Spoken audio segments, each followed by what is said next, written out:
space. Well, not really. Take two. Here, in the Mitten State. Welcome to Code 47, bringing you all things Star Trek. Spanning the quadrants, the best thing since the neutral zone. And we are back. You are listening to the Code 47 podcast on the Secret Friends Unite podcasting network. I am your humble servant, Trek Lord of West Michigan, Charlie Carden, joined as always by my tinkering engineer over in Minnesota on the USS Grand Petoskey, our chapter of the Starfleet International Fan Club. That would be Mr. Richard Davenport. How are you this evening, my friend? Howdy. I'm good. I'm loving the fact that we're talking about one of my favorite Star Trek movies. So. Absolutely. It's going to be better than what we talked about last week, which turned into it was not only a shit show, but it was a green shit show. Yeah, if you've not listened to us talking about the Green Lantern Star Trek crossover comic series from 2015 that we talked about last week. But without further ado, this is a merger. We've kind of changed chairs on this deal because Rich does a great podcast with our guest this week. Called Great Disturbances that comes out every Thursday and talks about Star Wars, much like the show that I do with Mark Carabin talks about Star Wars, comes out every other Wednesday. But I have guested on their show twice. We had a rip-roaring good time. So I'm super excited to have him join us and cut up basically the topic this week. Paul Moderman, welcome to the program, man. How the heck are you? Good. You know what? You can say guest or you can say esteemed visiting lecturer emeritus. Kind of I was going to say, is Antichrist somehow the wrong word? The things that come out of our mouths, I know it's loathsome. He was in the pre-roll. Paul was like, how would you guys do with the potty mouth? I said, man, I don't give a fuck. I don't. You know, we don't go outrageous, but we also realize that people that would have any interest in Star Trek stuff are usually adults who can handle a bit of the dirty language. So if I ever get a nasty email, or Facebook, Twitter message, whatever it is, I guess I will have that to spike on. But at any rate, without further ado, we are wrapping up talking about the sixth and final Star Trek film that starred the original, honest to God, original series crew, not the Kelvin timeline, which will come much later down the line. Oh, boy.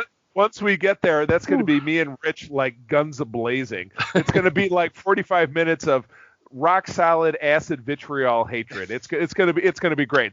But we have a lot of ground to cover between then and now. But keeping our mind in the present, we are actually today talking about Star Trek VI, The Undiscovered Country, which is death. The Undiscovered Country is death, guys. Yeah, I noticed that. They call it the future, and I'm like, guys, in Hamlet, the Undiscovered Country is death. They're like, you're you're getting too technical on me. So this was released in the end of 1991. It was released just scant weeks after the death of Gene Roddenberry, the creator of Star Trek, who died in October of 1991. And it's really interesting. There was some synergy behind this movie coming out and the season 5 two-parter of Star Trek: The Next Generation called Unification 1 and 2.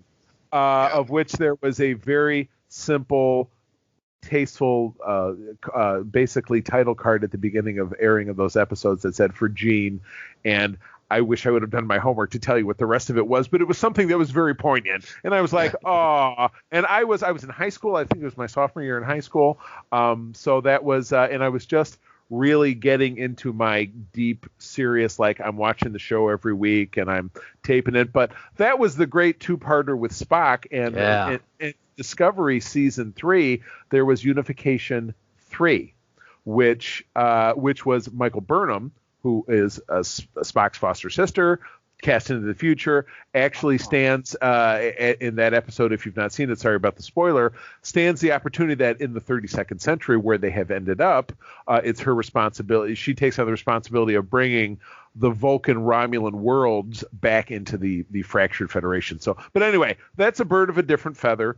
Let's get into talking about this film. So, Richie, I'm going to let you jump first. You said off the bat that this was one of your favorite Star Trek films. So, start talking to me, man. You start talking, and Paul and me will jump in, and we're gonna turn this thing over like a burger on the grill. So let's dance. Oh God. Okay, so where to start with this? I love the Chernobyl allegory that is this film. Chernobyl is something that has just fascinated me for a long time because of what happened and the cover up and all the other stuff. There's a great miniseries on HBO Max. Even right now, I think you can still watch it, but it's very dark. It almost plays like a horror movie in a lot of ways, but it's fantastic. But anyway, there's the fact that my buddy George Takei got to command a starship, and he commanded the Excelsior, which he was drooling over in, I think, Star Trek 4, if I'm not mistaken. Or was it 3? They kind of had to pry him off the screen with a snow shovel. They were like, all right, get back there, Hikaru, get back. He was like, oh, she's supposed to have transport drive. I guess it was a good thing he was sitting down so he didn't have Starfleet boner pants. Thank God. Oh, uncomfortable boner, like in class. Sulu dropped my first, because I love this movie too. Sulu dropped my first nerd nitpick in this movie. Bring it. And the nerd nitpick was, he says at the very beginning, he's given his captain's log, right? And he says, we're heading home under full impulse power. Full impulse power makes no sense unless you're already in the system you're going to. No, right? Shit. And that's a good point. and you want to know something else? I, just like Rich, I'm getting the feeling, never really made the connection because it's dumb. He also makes mention of the fact that if they're near to the Klingon homeworld enough that they see this detonation that happens on that happens on oh God, what is the name of it? Praxis, thank you, Jesus Christ. That happens on Praxis. Oh, okay. Beep, Richie. If they're close enough to watch this detonation, the Klingon homeworld is easily 100 light years from Starfleet HQ. Yeah. So they're not going to be It's like saying you're driving 25 miles an hour on the highway. Like, oh, I'm on my way to Detroit. Woo! Yeah, that's not happening. I actually went and looked it up. The original series impulse rating, full impulse is a quarter light speed, which means essentially they are 400 years from home. Holy shit. At full impulse power. Good strategy. I mean, it's entirely possible, if you want to deepen the nitpick, that they could have been traveling for that reason because there was, some engine diagnostic or some weird bullshit going on. There's always something. But so at this point, obviously, Praxis explodes. They get hit by a shockwave. They're kind of fumbling their way through it. And when it's over, they get this automated, total bullshit PR message from this Klingon general. Says, he gives you the Han Solo, we're fine. We're all fine here now. How are you? Except for the how are you? It's the Klingon, fuck you and fuck off. Or is my two favorite expressions are pick a direction in which to fuck off, or play a game of hide and go fuck yourself. I love that one too. Have a big cup of shut the fuck up. So it's Sulu is looking around his bridge. He's like, an incident. They said there's been he's like, an incident. Yes. Now, it's at this point that there's some retconning that happens in the early season 3 episode of Star Trek Voyager. Featuring Tuvok, who, as a Vulcan, is obviously much older than a human being. But in the episode, he's having these flashbacks, thus that's actually the name of the episode, where he's remembering that he was present during those events as a science-grade ensign on the Excelsior Bridge. Wait, is Tim Russ supposed to be playing Tuvok in this? Because I think he's not. He's not actually in there. Okay. They film footage around it. Basically, it's 6 years later because this is 1991. That episode came out in 1996. So that episode does feature George Takei. It features, Janice Rand, who the name of the actress I'm having a bad go of it of remembering actors' names. So, but she's in there, and got then a couple of actors that you see in there. So, but at any rate, there's a gaffe in that episode where he says 2 days later. events that Spock gets up in the next scene, which we see this Federation Council back on Earth. He says, "Oh, this happened 2 months ago. Blah blah blah. We're going to go on a diplomatic mission. This and that." Yeah. Where in the Voyager episode they say that it was 2 days ago. So a simple gaffe. Obviously, 2 months makes a lot more sense for the Klingons to reach out and draft some bullshit and blah blah blah. Yeah. Diplomatic, dog and pony show, and drop your pants and whatever. And so what Spock does in this next scene is that he obviously volunteers Kirk for a job he doesn't want to do, which is Kirk's like, "Yeah, we're retiring. Oh, we need you to go do this Klingon thing." Fuck! I don't want to do that shit. I know. And I thought to myself, I was like, okay, look, Kirk's a great choice for basically anything, right? But at the same time, we're retiring. His son has a problem with his son.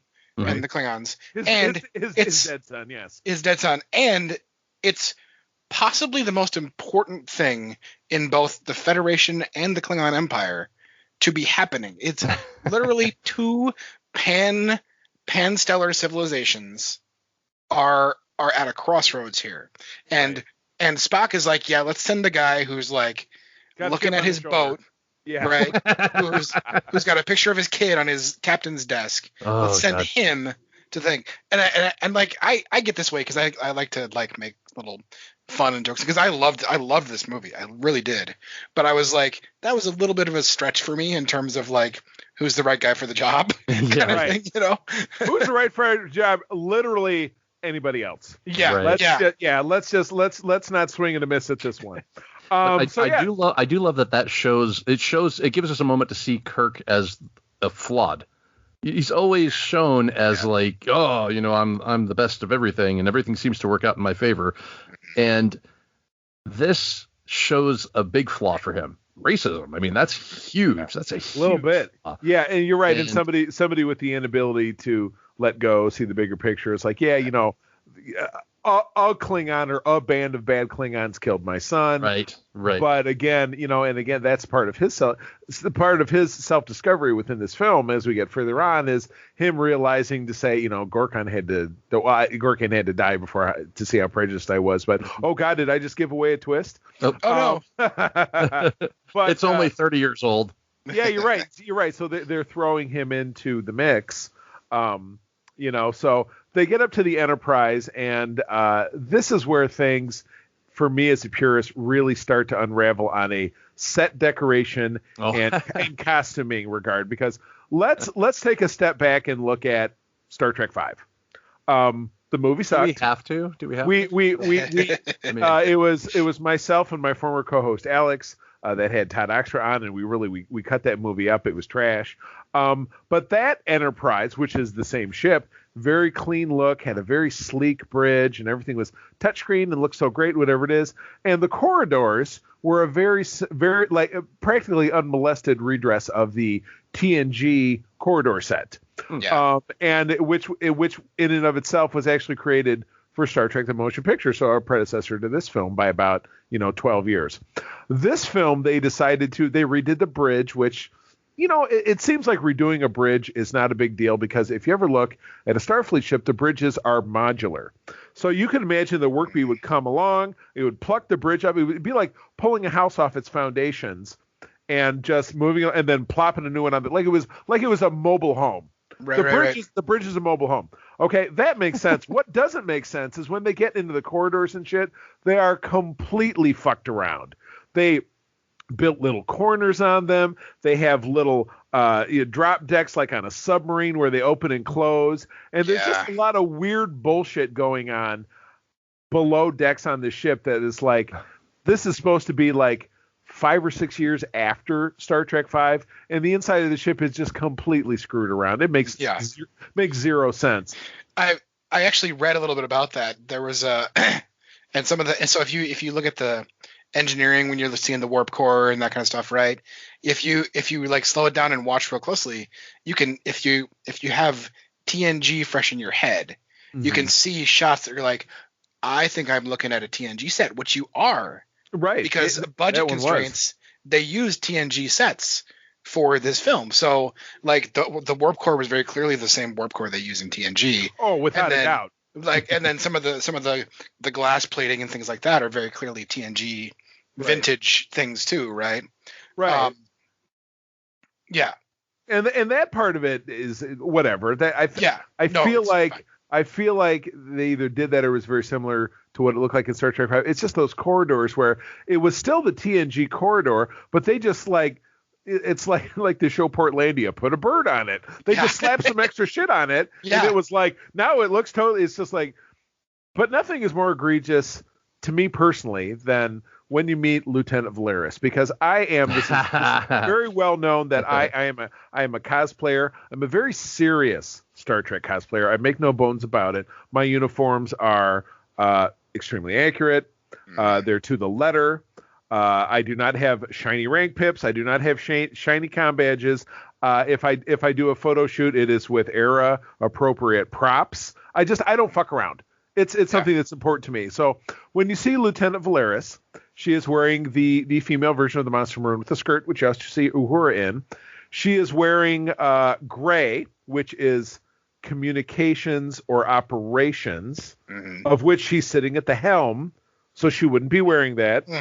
Now that is featured on her cuff and it's featured on the clasp. And Rich is very familiar with this because he did the piece of art that we did with Indonesian artist J.J. Wind of all of us in these Monster Maroon uniforms. Rich was on there. He was the engineering officer in gold. When Sulu sat at the helm of the Enterprise, he wore gold. She should be wearing gold. Yeah. But the bigger problem is that she's wearing a red turtleneck undershirt indicating that she is a cadet. Yeah. And she is wearing a rank badge of a lieutenant commander. So you got these three colossal fuck-ups that this movie has been out for 30 years, and it still gives me a twitch anytime I watch it because it's just so – that and the fact that she looks like she's wearing a wig because she has no hair in her temples. It's all kinds of bad stuff. It's three costuming errors that, to me, seems like they have a guy or lady on set who's responsible for this kind of thing. Yeah. And again, this is me at the depths of my nitpicky nerd bullshit. But again, it's something that's important to me that it just really pulled me out of it. Now, I didn't see any other costuming errors in the film, thank God. And she was the one new important pivotal Starfleet related character in the film. Besides the Admiralty, the Admiral guy. And the Admiral guys were interesting. They added some cool flourishes. They gave them, like decorations on their uniforms, and they gave them different sashes and dits and dots. And as, guys who are in the international fan club like Rich and I, there are volumes written about that kind of thing for, uniforms for Starfleet, Marine Corps, and blah, blah, blah. That's a bird of a different feather. But the uniform just abortion that is Lieutenant Valeris is really a problem for me. I'm not going to lie to you. It's a big uniform abortion. Okay. We're going to get emails. So anyway, moving on. So here's my problem with Lieutenant Valeris is she was supposed to be Savick. Yes. And to me, that makes this movie a totally different film. It makes this movie a totally different film. It's just like the character. I don't know if you guys have watched the Godfather films. But in the second Godfather film, you've got this character, Frankie Five Angels, right? Frank Pentangeli. He is actually supposed to be Clemenza. He's supposed to betray the family, not Frankie Five Angels. Clemenza was supposed to, but they couldn't get the actor back, so they changed the character. Exactly same scenario. The exact same thing here, and it drives me nuts because what we could have had was a great arc of Savick being like Spock's, prize student. Yeah. Which is exactly what they made Valeris. She was she was a Kmart version of Savick. It sucked. Because same thing. And the Savick was a troublesome character. It was Kirstie Alley in Star Trek 2. Between Star Trek 2 and Star Trek 3, she hit it big with Cheers. Okay, so she didn't want to come back or couldn't come back. So they snagged actress Robin Curtis, who I think did a spectacular job in that film. My Star Trek 3 being my personal favorite. Oh, nice. And then a very brief appearance, obviously, in Star Trek 4, which a cut script line and a cut shot when you watch the bird of prey fly away. Savick was supposed to be pregnant with Spock's child. What? Yep. Oh, really? So an absolutely deleted. What we could have had. What we could have had. But you're absolutely right. And thank you for putting in that perspective because you're right. They took something that could have been his prize student, They shared so much together. I mean, that she had to help him through. You're looking at my air quotes. Help him through his pond fire, the Genesis planet, which means they had sex. It was the only way to save his life. Which is how she got knocked up. Oh my God! It's all right. Exactly. It's all connected. Exactly. But then at the end of it, she betrays him a few years later over this issue. So yeah, Valeris is like, she's super random. And they spend a good piece of the arc trying to build up her credibility, like, oh, she's trying to help the crew get to the mystery of who really committed the MacGuffin, which of course is once our crew meets up with the Klingons and they have like the most awkward fucking dinner party you can imagine. And Kirk says one of my favorite lines after they beam away. He's like, I'm gonna go sleep this off. Please let me know if there's some other way we can screw up tonight. Which is how I've ended many first dates, at least talking about this. They did a nice mirror of this dinner scene in Star Trek Discovery in the second season, or beginning of the third season when they got to the future, and like everybody's having like has this trauma of having left behind everything that they know to be shunted into the future, and everybody's dealing with it in different ways, and they just kind of pay homage, I think, to this dinner scene, which I think is fantastic. But I totally agree. But yeah, so after the awkward dinner scene, in the middle of the night or whatever, two assassins in spacesuits beam over to the Klingon ship. They start shooting it up. They kill Gorkon, who is the peace envoy. Kirk and Spock beam over to rescue him. General Chang, who is the second in command Klingon, accuses them of orchestrating the murder. They don't have any. J'accuse. That's exactly how he did it in an alternate. That's how I did it. I was like, wow, Christopher Plummer really killing it with the multiple bits there. Laid it down. So at any rate, they they take them into custody. There's a pony trial at the end. In the in between, and this is where I know that Rich and I watched the director's cut of this film. Paul, I don't know if you viewed this again or just watched the. You look quizzed. I got whatever was on YouTube to rent. So okay, I think it was the director's cut. Probably a theatrical cut. There's a nice bit in between Kirk getting taken away and the trial where you have the two Starfleet admirals. So you have Brock Peters portraying I'm having a bad time with names again. Admiral Cartwright. Admiral Cartwright. Yeah. Good Lord. And then you have actor Leon Russum, who is the Starfleet commander in chief, pitching to the president, who is the amazing Kurtwood Smith. I was gonna ask you guys. So I like my other Star Trek film stuff is like way in the past in my head.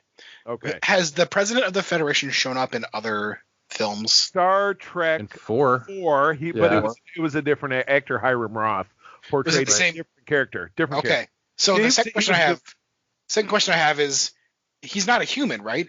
Is he some other species? He is an Efrosian. Okay. Is the name of the race, and I believe I read something. I think not in conjunction with watching this again that. It's because I was watching the DVD special edition. Rich and I were talking about this with the text commentary on. Mm-hmm. And so there's text commentary on that DVD by Michael and Denise Okuda, who are the masterminds of so much of the smaller set decoration and visual work that's done on the show. And writers of all the technical guides. They've written all the TNG tech guide, the DS9 tech guide. Mm-hmm. But they said that the reason he wears those little skinny glasses is because he is blind, and that lets him see.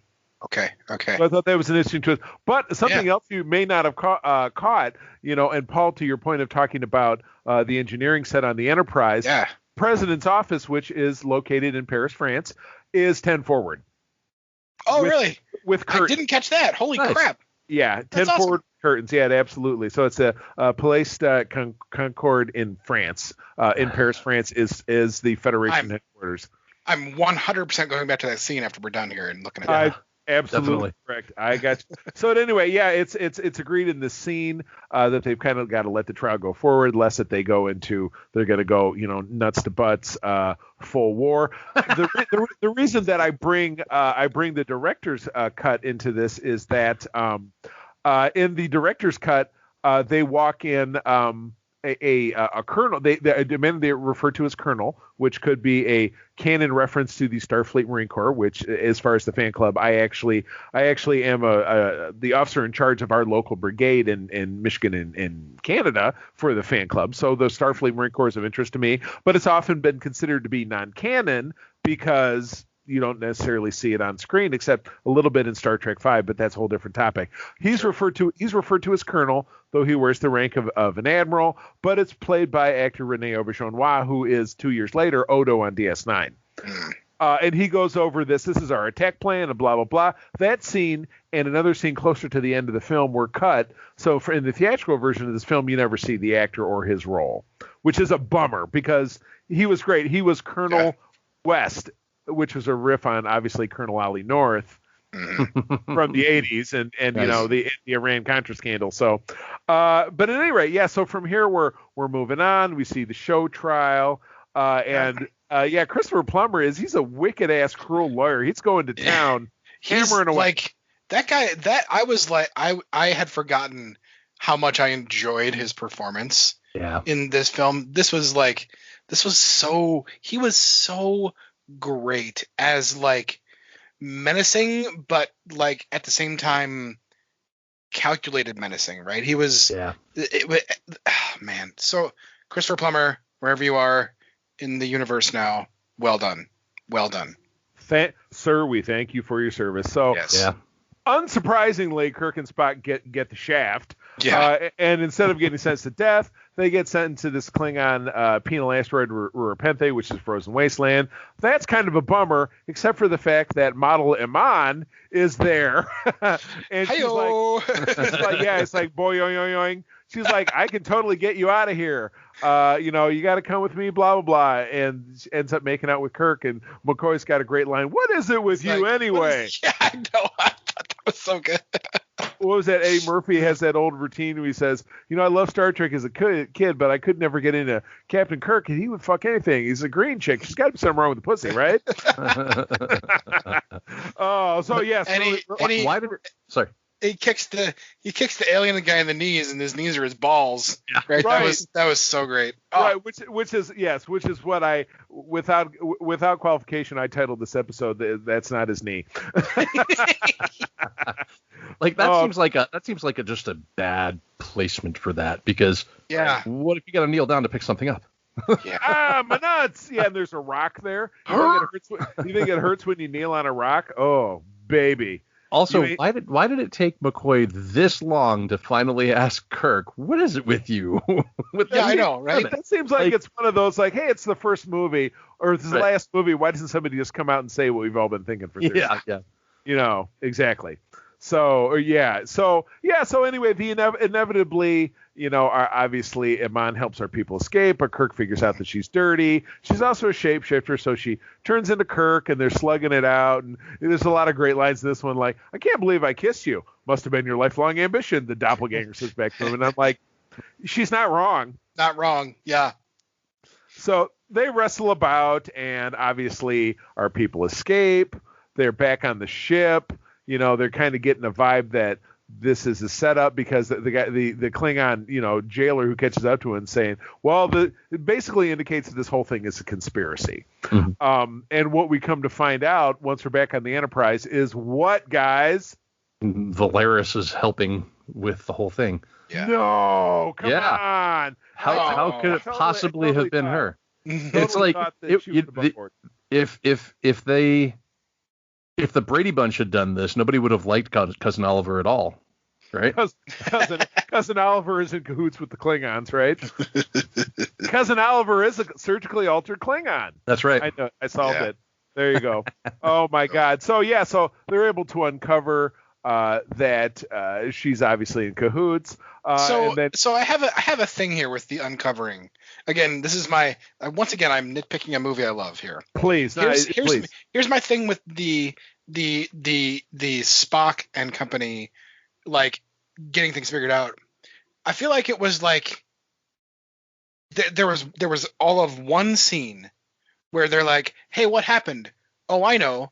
A cloaked bird of prey fired the torpedoes. Yeah. Like I was like, shouldn't it take I would have preferred that to take a little bit longer to figure out, to do search some more logs, whatever, that kind of thing, versus like the amount of time that they spend looking for boots and clothes and things like that, right? I've got to find some boots. Yeah. Right. Yeah. It just to me it rang as like, whoa, that was like a little too, like, logic was a little too suspect there, in terms of like, it must have been a cloaked vessel that fired. Like, blop, there we go. Next, please. Right. A little too on the nose. No, I agree with you there. I had another problem with this when they, after they figured it out and they go to find Valeris and they try to figure out who all's involved. Yes, I think I know where you're going. Yeah, we just watched an Enterprise episode where something very similar happened, but not for the same reasons. But Spock basically mind rapes her, right? Like, totally violates her to get. Well, and he forces her. He holds the back of her head. Yes, she screams, and it's like. It's waterboard torture mind rape. You know, it's like, well, we need the information so the ends justify the means. And now picture that as Savick. Yeah, exactly. Right. Holy fuck. Oh, right. A character that we came to really endure over the course of, like 2 1/10 of a movie, that we really liked her very much. So that bothers me. It did bother me. To your point, it bothers me more thinking about that, season 1 episode of Enterprise Fusion that we talked about on the show a couple of episodes back, is that the ends can't justify the means. But again, the Vulcan mind meld was created by the probably Gene Roddenberry himself in the first season of TOS. As a way to get around a long, boring interrogation scene, because Spock can just go, bloop, okay, well, all right. And the key in the wizard to the map is in the cloak. And so, and away they go. So they don't have to dick around trying to figure out what the hell's going on. So that was, I wouldn't say that was super copacetic, but anyway, they have the information. They reach out to Sulu, and Sulu is just fucking flying around in a circle for the rest of this movie, because besides the fact that Christian Slater knocked on his door late in the night and said, Starfleet is wondering what's going on. And he's like, fuck off, I'm sleeping, god damn it. That was Christian Slater. And I read, this was in the text commentary, that the reason Christian Slater shows up in this movie is that I never made the connection. His mother is a casting giant in Star Trek, Mary Jo Slater. Thus that's why he's included. So I had seen her name for years and stuff. Certainly it's not Slater's a super uncommon name. So I would never have made any kind of connection, but there you go. So, anyway, so at this point, the Enterprise and the Excelsior, they're warping towards Camp Kittimer, which is again something else that will come up in later parlance. Later on in Star Trek, as being very pivotal to Star Trek. Oh, not to mention, I'm sorry, I can't skim right over this. During the trial scene, the defense attorney for Kirk and McCoy is Colonel Worf, Worf's grandfather, obviously played by Michael Dorn. Great role. You never see him kick any ass, unfortunately. He's a lawyer, which Klingon lawyers, I mean, do they go kick ass on the weekends? Is it like, I know. Is it like being in the National Guard? I have no idea. Seems like the most un-Klingon thing ever to be a lawyer, right? Right. Yeah. I mean, Chang is both general and lawyer, so he's general lawyer, and he's a Cyclops because he's just got the one eye. That's right. And let's face it, he fares a lot better than he did in the stupid Green Lantern thing that we read. God, we don't want to talk about that, Paul. Look, if you've not listened to how we sliced up this Kelvin Universe Green Lantern thing, I haven't yet. Go back and listen to it. I flagged that episode, but I haven't listened to it yet. So. It is 45 minutes of groan-worthy us going, what the fuck is that? What the hell's going on? So anyway, they're on their way to they're on their way to Kittimer. You flash forward to it. It's a big conference, but what they found out from Valeris that Admiral Cartwright, plus obviously Chang, who we knew was dirty. And then the skeevy Romulan, who we saw in the president's office, they're the three main dudes in this conspiracy. They're all working together to make sure that the successor to the dead chancellor, which is his daughter, is also assassinated. Obviously, the Federation would be implicated, and there would be full-scale war. Or essentially the peace treaty wouldn't happen. So, Sulu and Kirk, they're warping towards it. Chang in his, can fire when they're cloaked. Warbird is on the same way. And then this results in, kind of one of my very favorite suspenseful, space shootouts that they have in Star Trek, because it's kind of like the Hunt for Red October, which came out the year before. It's very like, oh, you can't see the enemy. It's space. They're shooting at me, but as soon as they shoot, they disappear again. And so it's very cat and mouse. This also features one of my absolute favorite visual effects, and again, everything back in the early 90s being done with practical effects, of the Enterprise coming out of warp into, Paul, as you said, impulse power, and then whipping forward in a distance towards the Kittimer planet. I thought it was absolutely beautiful.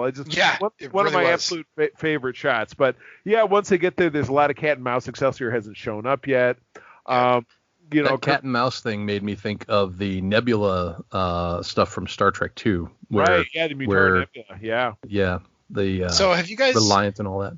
You guys have seen, like, you go to hospitals or sometimes like warehouses, and you have the button that's like push the button to open the door. Yeah. Right. And sometimes it's like covered in grime or whatever totally. Kind of thing, right?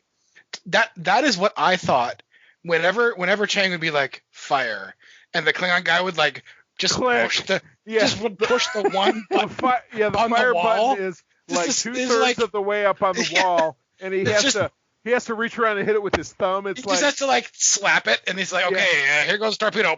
Right? It's like the that's easy button, right? Yeah. Fire torpedoes. That was easy. And then I was like, you know what? A Klingon would have like an easy button for torpedoes, right? Yeah. Well, they do everything. Their main job is to be out stabbing and killing motherfuckers. Yeah. They don't have their own buttons. And also apparently like cleaning their ships either. Yeah. Because like we're so grimy. Where's the honor in having a janitor? Well, what Klingons, unless they have a robot that does, and that's a little bit more Star Wars, which I know is yours. Unless they had droids that would clean their shit. You think it's like Klingons are also famous for not bathing. They smell horrible, which is always my rub with like fantasy, Middle Ages stuff that Todd and I argue about. I said, everybody looks like they friggin' stink. He said, nobody showers, so if everybody stinks, nobody stinks. Right. So when Klingons are around, it's not a big deal. That's the way it smells. It's the way it smells. Oddly enough, at Trek conventions, whenever anybody is dressed up as a Klingon, they probably smell accurate too. I can imagine it probably doesn't have anything to do with prosthetics. So at any rate, it's a great space battle, but obviously in the end, the Enterprise figures out how to track in. The shot of the torpedo like winding its way around, and then finding the bridge that was great. I loved that. Hot stuff. I love it. Yeah. So there's Shakespeare too. Yeah, and his spouting off Shakespeare, exactly. So better in the original Klingon. So so in the end of it, obviously Kirk and gang beam down. They stop an assassination attempt at the very last minute. This is back in the special edition when it cuts in. The assassin who gets shot by Scotty, who pops in behind him and zaps him with a phaser, and the assassin dead falls through a window and splashes on the below. When they reach down, they pull a mask off of the assassin, who appears to be a Klingon, and it's Colonel West. Yeah.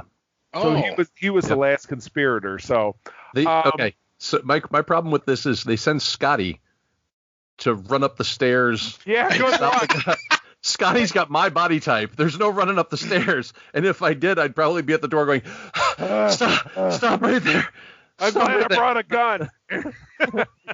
Fortunately, my gun's not out of breath. Yeah. Why didn't they just beam Scotty to the top of the stairs? Wouldn't that be better? Brilliant, right? Who knows? Gotcha. So, oh my goodness. So, naturally, Kirk gets to come in and make a speech, say, hey, I was a prejudiced asshole, but we got to move forward with stuff. And then the Klingon female chancellor says, oh, I love you. And they almost look like they would have a hug. Maybe he banged her later. I don't know. We're talking it's Captain Kirk. It's Kirk. Could be. It's Kirk.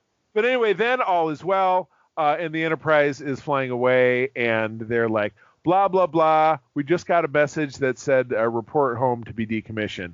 And Spock turns around and says, I believe if I were human, the proper response would be go to hell. Go to hell. It goes dun, dun, dun, dun, dun, if I were human. Right. And then Kirk says the absolute fantastic, Chekhov says heading, sir. And Kirk says, play sway, boys. until morning. And it's beautiful. And they fly into a sun and all die because they and that's why this is the last movie. And then they crafted what was then wrapped into Endgame, the famous like all the actors signed their names and stuff. And right. and that Kirk has a beautiful, this is our last voyage and yada yada, handing things on he comes very close to saying the next generation. It's like, come on, bruv, right? That's a little on the nose.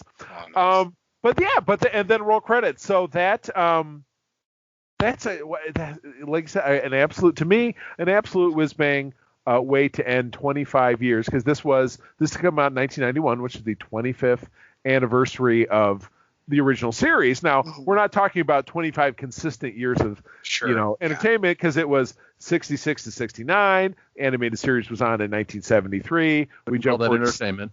Yeah. Oh my God. Yeah. Eventually, Rich and I are going to have to talk about the animated series, and it's going to fucking hurt, is all I'm going to say. But that's coming up very soon. So bend over and get the lube, because coming soon to a butthole near you. Yes, exactly. And then there were movies in 79, 82, 84, 86. 89 and then 91. So it was the end of 25 years. And then, TNG had started in 87. So it was a great way to end it. Obviously, we uncovered some things that we all hated. Mind rape, terrible costume mistakes. What the hell did they do with the sets? But all this famous looking past it and letting go of the nitpicks that Paul obviously has. Yeah, looking past the nitpicks, for me, this was like, first of all, Leonard Nimoy fingerprints all over the place, right? Yeah. Oh, yeah. EP, story credits, that kind of stuff, right? Great stuff from Spock. Spock gets some of the meatiest stuff here, too. And for me, some of the most memorable and meaningful things are, of course, Spock and Kirk, right? Spock says to Kim Cattrall's character, which is great because it's an evolution of the pure logic onto whatever. He says, logic is the beginning of wisdom, not the end. I love that. That was a great bit. Yep. And then it like the sense of finality and closing things off was, I think, accentuated well by Kirk too, because of that. He had several various places of saying things like, if there's to be a brave new world, our generation is going to have the hardest time living in it. True. And then he asks if people are afraid of the future. And then he admits that he had grown accustomed to his own hatred. Yep. He was afraid of there not being a neutral zone, right? This was a great way for Kirk's character to realize he's old and kind of getting maybe mired down in his ways, and it's the right time to hand off to the people who want new and better things. And what a way to do it. I loved this flick. I really did. Interesting, because that kind of applies to today, right? I mean, there's a whole lot of stuff going on right now the older generation is just not okay with, and they've got to come to terms with it. Yeah. But yeah, I love this flick. I do. This is second only to Star Trek 2 for me. Wrath of Khan is always probably going to be my favorite Trek flick. And oddly enough, directed by Nicholas Meyer, same, right? But I think the thing that I like about this is that it gives this, like you guys have said, a more fitting ending than and it does kind of what the Rocky series did, in that Rocky 5 sucked balls and Star Trek 5 sucked balls. Rocky Balboa, while not a perfect film, was a good ending to an arc, a good ending to a series of films. True. And Star Trek 6 is a good ending to a 25-year journey for these guys. It sent them off in a way that was certainly just and correct. So I love it. And again, we can pick apart a little bit of this, a little bit of that, but I think they did some really great stuff. So I'm definitely very happy with it. So, well, cool. All right, I just gotta say one more thing. I teared up in the theater watching this when I was a kid. Back, I must have been 17 years old. Must have been at that point watching this movie in theaters. At the end of this movie, I was like, "Oh, my guys are gone." I remember that with my friend group too. This was a big, like, they're really gone, because even though we went on to see many of these characters. Again, we obviously saw Captain Kirk meet his demise in Star Trek VII, which would be Generations, first one with TNG. We already saw Bones as an old man in the first episode of TNG. We see Spock in the two-parter of TNG that we were talking about before. Scotty returns in a single episode of season 6 of TNG. That's right. And then Sulu, we saw him in the Voyager flashback episode we were talking about. It's only Chekhov and Uhura that we don't end up seeing again. Right. So that's not bad. That's 5 out of 7 that we get another story out of or before or something. So sounds like a sequel to a Meatloaf song. 5 out of 7. 5 out of 7, 8. Hey, I love Meatloaf. Are you kidding me? All right, moving on. So that was fun stuff. So moving on, a couple of news stories this week about up and coming shows. Now, Rich, tell me if I'm not reading this headline wrong. John Delancey reveals he's shooting 2 seasons worth of a very different Q. Now that is very interesting to me, because when I thought, Q's going to appear in season 2 of Picard, which is filming right now, and we're expecting to get probably this time next year, if I was to hazard a guess, or in early 2022, that when you say he's doing a guest shot, I thought about like how 7 of 9 was in season 1 of Picard, and she was here and there, but she wasn't in 6 episodes of a 10-episode season, and then potentially looking forward to a 3rd season of the show that he's also going to be in. I mean, and again, I kind of voiced my concern several weeks ago that tonally, looking at what Picard is like, and again, you've not yet watched Picard, is that right, Rich? I've seen the first episode now. So okay, look at that, we're moving in a good direction. I'm moving into it. Yep. And Paul, what about you? Where do you stand with? No, I'm in the same place as Rich. Gotcha. Okay. So, tonally, that episode, that season was very dark. It was clearly very arc-based, so they had a single story that it followed through that seemed very rooted in things that just didn't really lend themselves to Q being a part of. So to that, tonally shifting, you feel like season 2 would be extremely different. But it also seems like if 6 of 10 episodes are going to have Q, it's going to be really wild and out there and doing a lot of crazy different shit. Because crazy. Well, it is, because if you think about TNG, we had 2 episodes with Q in season 1, including his first appearance. One in season 2, 1 in season 3, 1 in 4. We skipped him in 5. We got 2 episodes in 6, so that caught him up. And then he came back for the finale. So that's 7. This is the thing with characters like Q, and to me, not in terms of tone, but in terms of like weightiness, Q has a Darth Vader-like effect for me, which is to say, the more you use Q, the greater chance you take of wrecking the character. Well, and you guys, because less is more with Q. You guys have been talking ad nauseum on Great Disturbances about the Darth Vader comics, which I got to be honest with you, I've had kind of the same, like, even just the way they've trotted out Anakin, just even in the prequels, which was 20 years ago. It's like Darth Vader was cool. Well, here he is as a whiny little fucking teenage upstart that you'd love to backhand because he's obnoxious. Yeah, you absolutely right. Do you love Boba Fett? Well, here he is as a dipshit clone little kid. Yeah. It's very unnecessary. So yeah. So I will be excited to see Q, but I will also be watchful for wrecking Q. I'm very cautious, and again, I'm maintaining my level of skepticism that it's really going to fit into what they've done. But they could, for all I know, just be going in an absolute different direction, and this might totally fit the bill. So I don't know. So Paul, I'm with you. We're going to look and we're going to see, kind of how that fits. So Rich, Definitely. What do you think? Rich, what are you thinking? I'm with Paul on this one. I think Q is one of those characters that the more mystery you have with him, the more appealing he is, and the longer the exposure to him, the less appealing he is, I think. And again, not from a performance perspective or anything like that, but like there's less of a weight to it. It's like if you have cake every day, your birthday's not special. There's no, you know what I mean?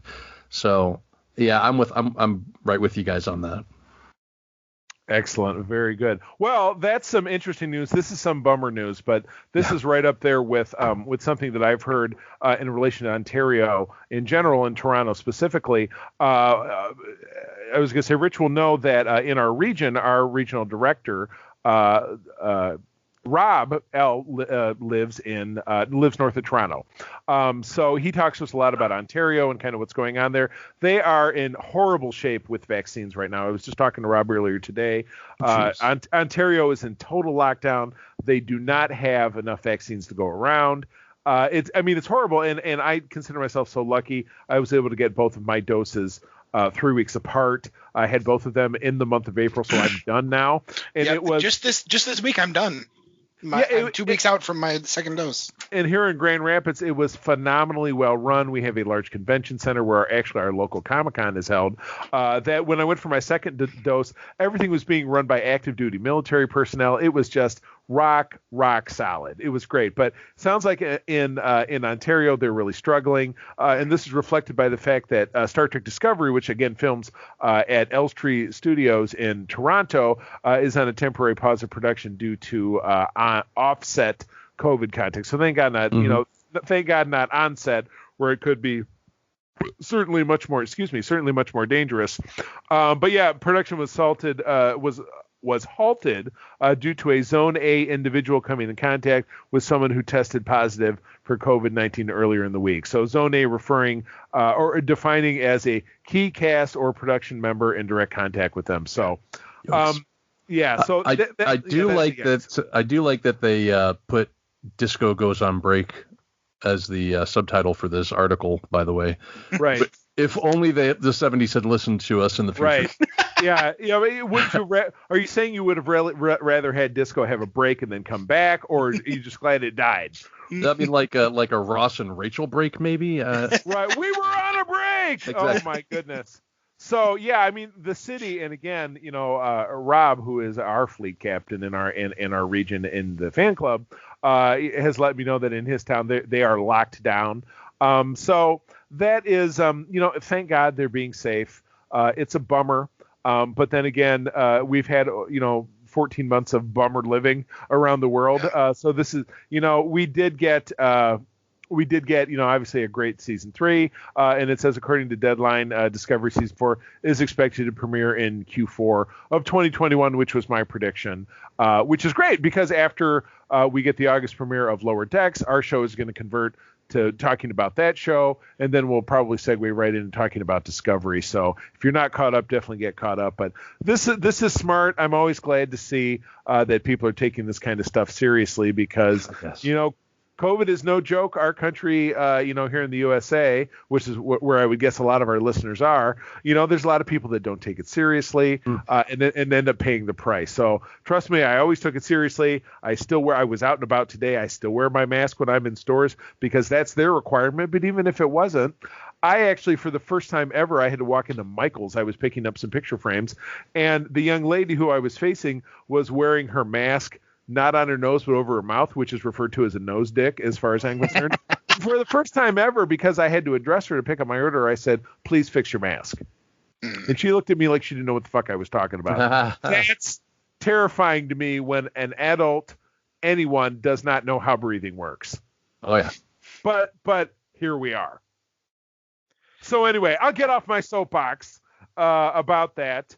But just got to say, Charlie, everybody reaches that moment. All of us who, are following along with this, we all reach that moment where we've had enough and we're just we got to say something. You can snap on somebody. Yeah, I understand. Well, gosh, with the end of that, that is actually kind of the end of our show. Before I let Rich do his thing and take us out, Paul, thanks for joining us. My goodness, I love your guys' show. I listen to it every Thursday. I've been privileged to be on your show twice. I definitely look forward to being back on. Hopefully one of the news stories we broke over on Secret Friends the other week where they might be rolling out that Star Wars Detours animated series from 2012. When that happens, that's something the three of us could have a good time with. I'm just saying. Absolutely. We've had a good track record so far. But thank you for joining us. Great Disturbances is obviously available anywhere you find podcasts. You guys are, while not a sister to Podcast of Secret Friends, you're more of a second cousin that you might make out with if you're drunk enough. I don't know, something like that. But we are grateful, and this was fantastic. You are welcome back any and every time. Oh, loved it, guys. Really did. Thank you so much. Good stuff. Awesome. Richard, do your thing. I'll do my thing. For more information about Starfleet International in Michigan and beyond, please visit USS Grand Petoskey or USS Nomad on Facebook. The Code 47 podcast is part of the Secret Friends Unite podcasting network and is produced by Todd Oxtra. Oh, yeah, our little buddy. Todd. Oh, yeah. Friends, thank you as always for joining us. You can find us over on Twitter at Secret Friends U. And, of course, we are part of a wonderful podcasting network comprising of this program, Code 47, comes out every Monday, where we talk about Star Trek. We do the Holocron Chronicles, which is, I know, another Star Wars podcast that comes out every other Wednesday. That would be myself and Mark Carabin, the Canardian, talking about Star Wars. You find Secret Friends Prime, 7 years running, your guide to the geek side, your kind of general interest Greek culture podcast every Friday, and then on the opposing Wednesday you get the co-op mode, which is Mark and Todd talking about video games, which is not where I live, so that's why they have that thing happening, but they do a great job. Rate us and give us a review on the podcasting service of your choice. Definitely helps the show's visibility. We have also a matching audio stream over on YouTube. But also, it wouldn't be a show if we didn't have merchandise. We are over on TeePublic. Search us out for Secret Friends Unite. If you enjoy T-shirts, hoodies, swags, coffee mugs, stickers, etc., proceeds of that do actually benefit keeping the show going and different new and fun ideas that we have. So, gentlemen, thank you again. Listeners, thank you again. I'm going to tell you, as always, that sharing is caring, and to keep on trekking. Thanks, everybody. And don't forget, second star to the right and straight on till morning.